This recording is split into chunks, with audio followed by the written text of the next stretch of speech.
ที่เขาส่งไลน์มาถามคำว่ารักที่เขาฝากเธอบางเพชรต่อให้โง่แค่ไหนก็พอเข้าใจว่าคนพิเศษเธอให้เขาทำเขตมายืนบนพื้นที่เราและเคยมีบัดนี้เปลี่ยนเป็นความท้อ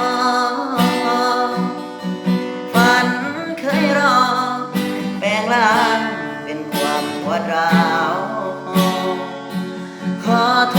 ษที่รู้พอเฝ้าดูเธอไม่เหมือนเก่านานเท่าไรกันเล่าที่เขาข้ามมาเหยียบใจ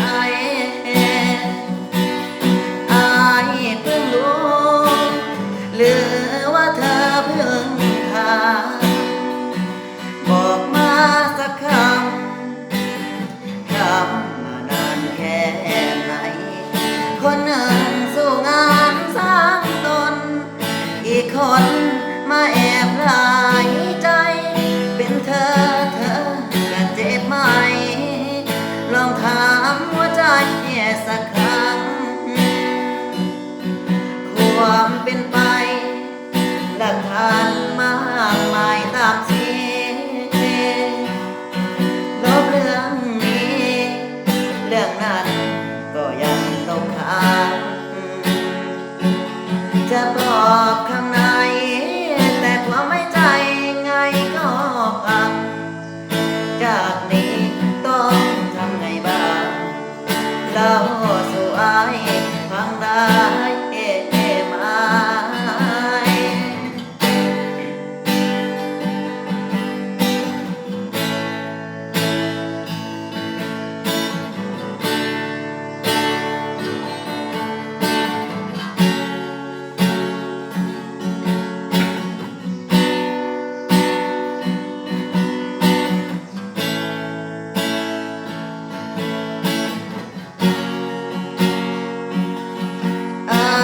เพิ่งรู้